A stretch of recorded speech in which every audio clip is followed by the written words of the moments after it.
Welcome back to This is a Commander channel, where this is a Commander channel, and today I'm going to be talking about Commander Tough Rules and Cool Interactions, episode 201. Today's episode is going to take a look at probably the most confusing card in the whole Avatar set, Koh the Face Stealer. And that is saying a lot, since there's also a creature that turns itself into a blood moon. A card infamous for its confusing interactions with all sorts of other magic cards. So let's jump right into it and see what Koh does that is so confusing. I've got one primary focus though for this video. However, there will be quite a few bonus rules and other card interactions throughout this video, so be sure to stick around for those. This is going to be a very dense episode. Koh has 4 abilities, 2 triggered, 1 activated, and 1 static. First up is, when Koh enters, exile up to 1 other target creature. The next ability is, whenever another non-token creature dies, you may exile it. And the next ability is to pay 1 life in order to choose a creature card exiled with Koh.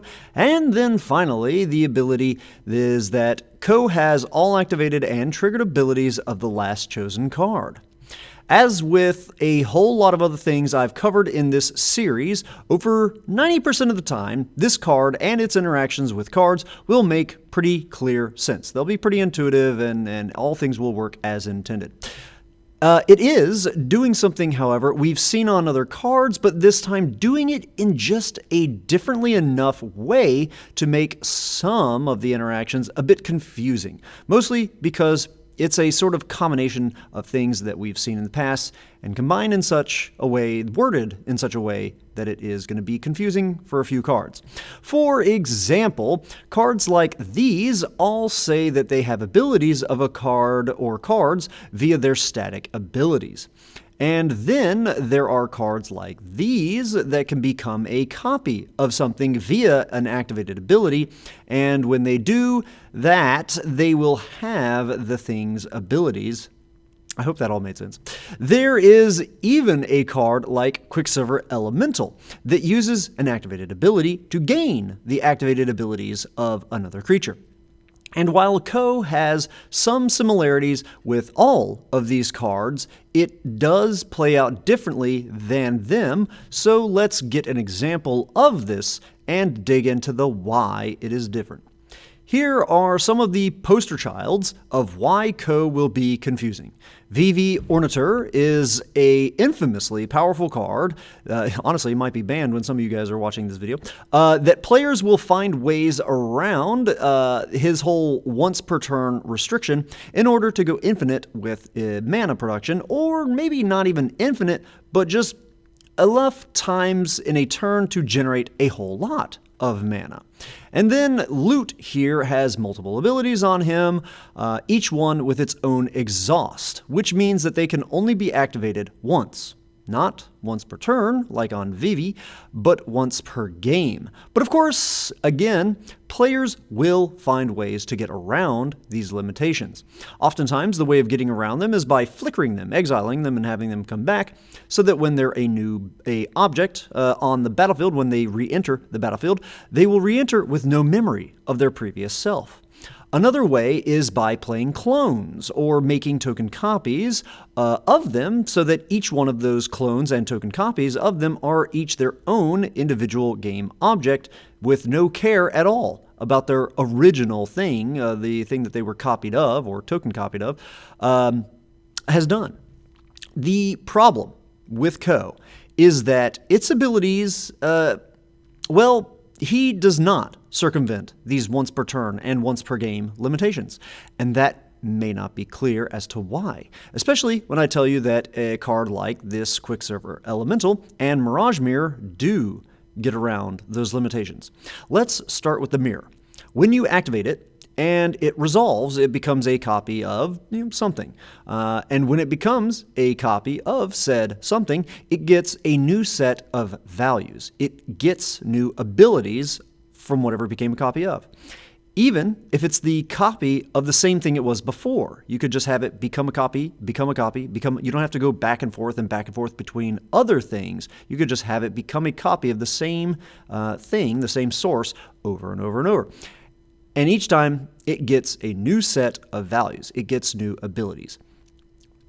Because the mirror doesn't have to tap to activate, it's very easy for you to activate it multiple times, as long as you have the mana, and stack them all to resolve, and then you have priority in between each of those resolutions to do things, like I said, in between each.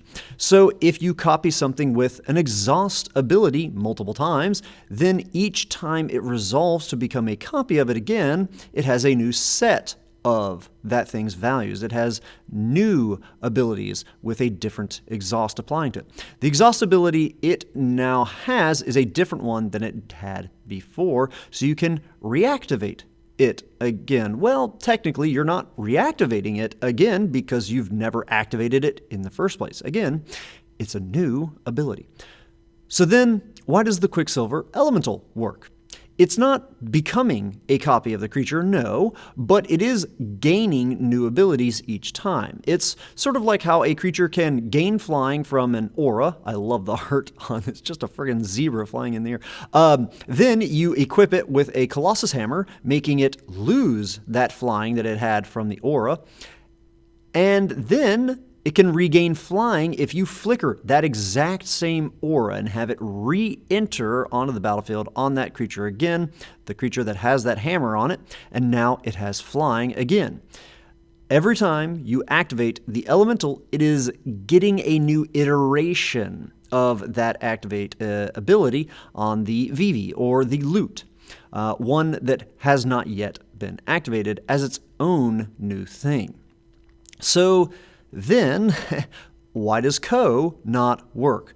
Why can't you exile Vivi with it and pay 1 life to have it have Vivi's activated ability, use that ability, then pay 1 life again to get a new iteration of Vivi's ability like you did with the Quicksilver Elemental? It's because of how Koh is worded. Likely on purpose by the Wizards of the Coast designers, because Koh is not gaining new abilities each time it activates the pay 1 life ability. It has the abilities, but paying 1 life and choosing a creature card is just giving you access to the relevant abilities. They're not new instances of the abilities. So choosing a creature card doesn't reset them in a meaningful way for the Koh. As a metaphor, I don't know if this is going to be a good metaphor, but as I guess, the best that I could come up with that I can think of for now is that you've got your web browser open and you open up 2 tabs of YouTube videos.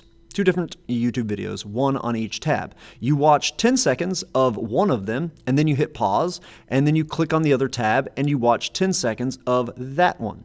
Then you pause that one and go back to the original tab and hit play again.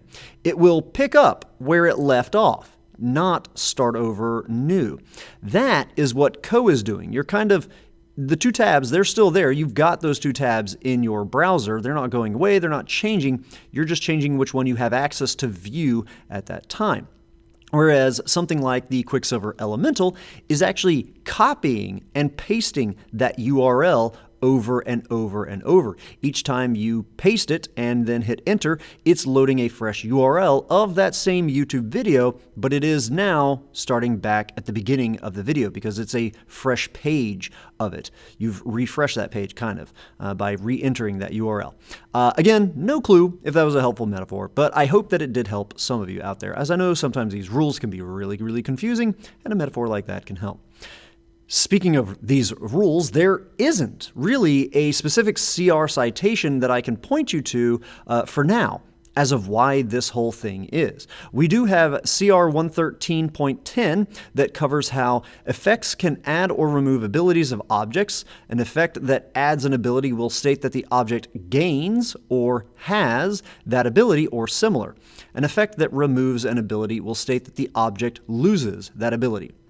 So we can see that gains and has, those actual words of gains and has, listed there, but there isn't any technical distinction between the two. It even also says, or similar, whatever that means, very broad general kind of thing.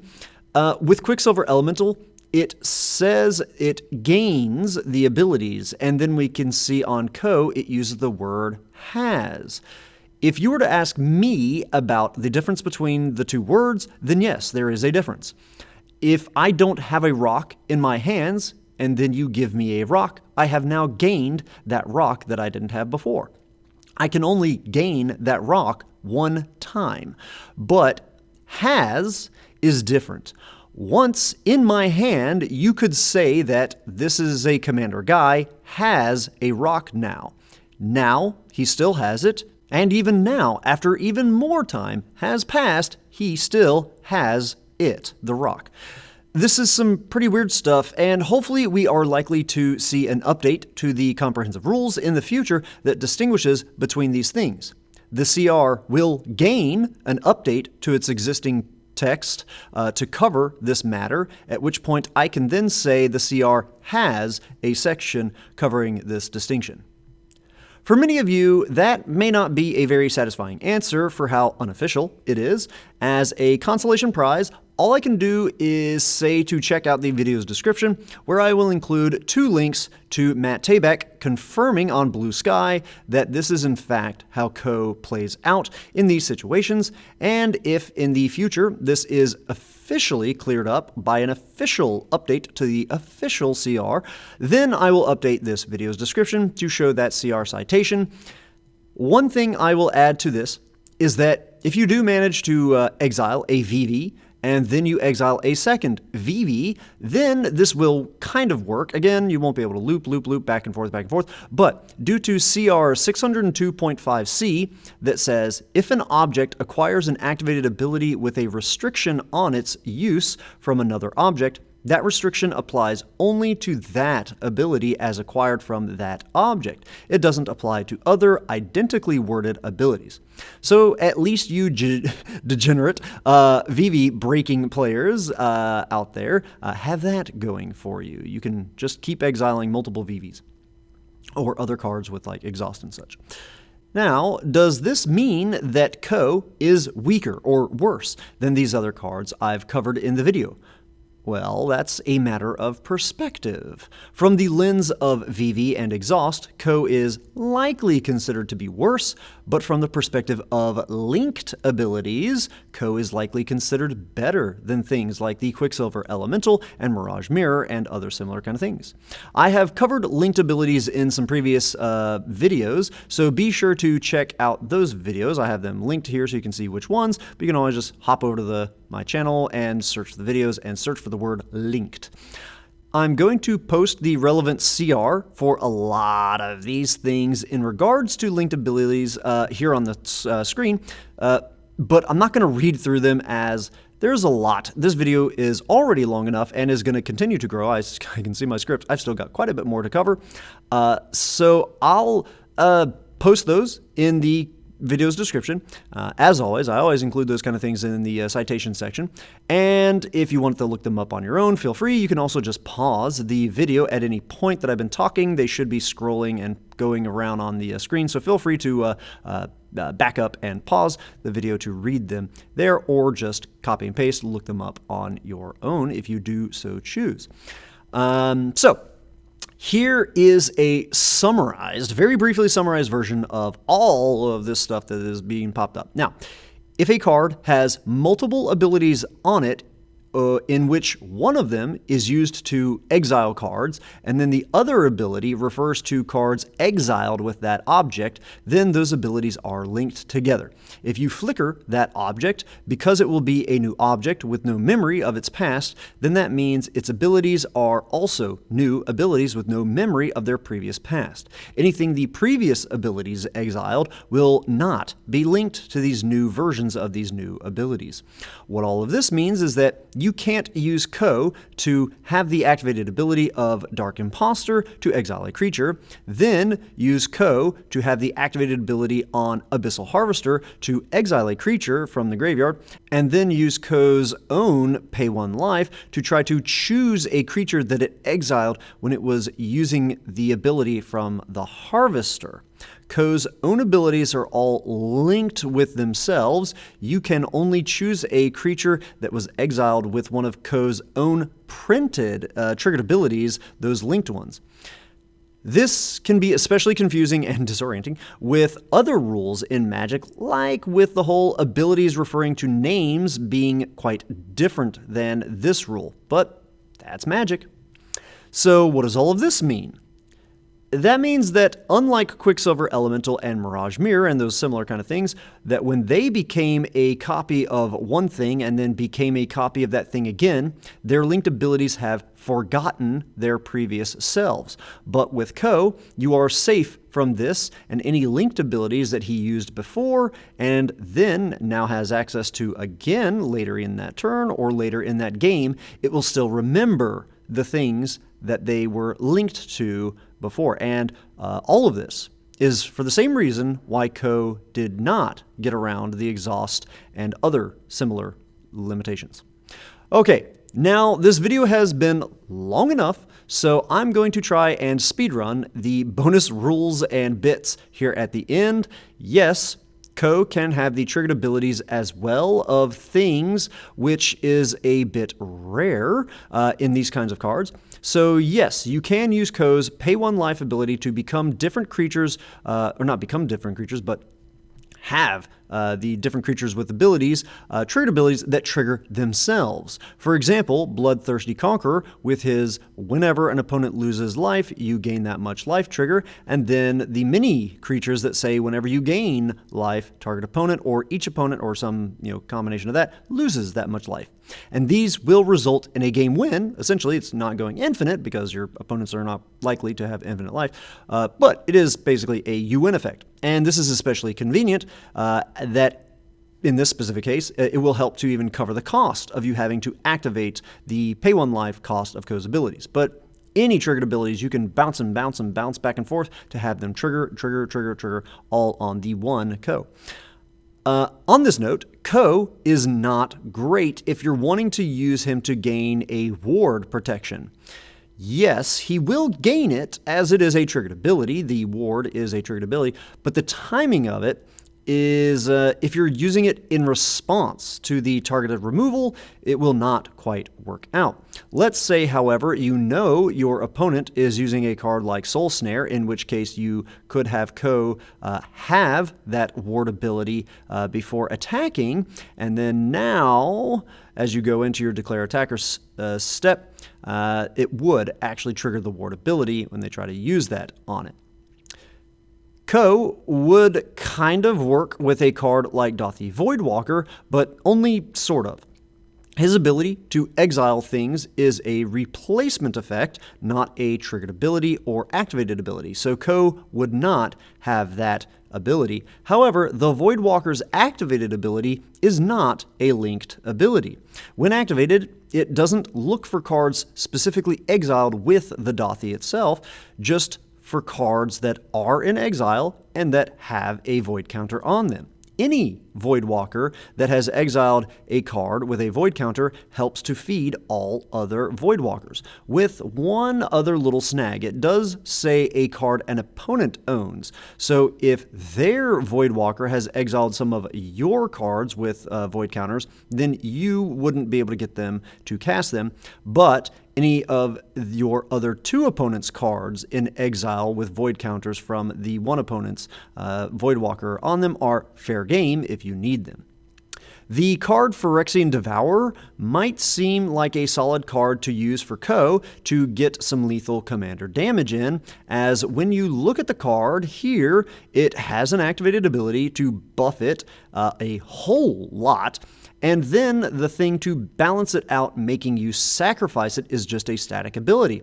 However, this is just because it's an old card with old formatting.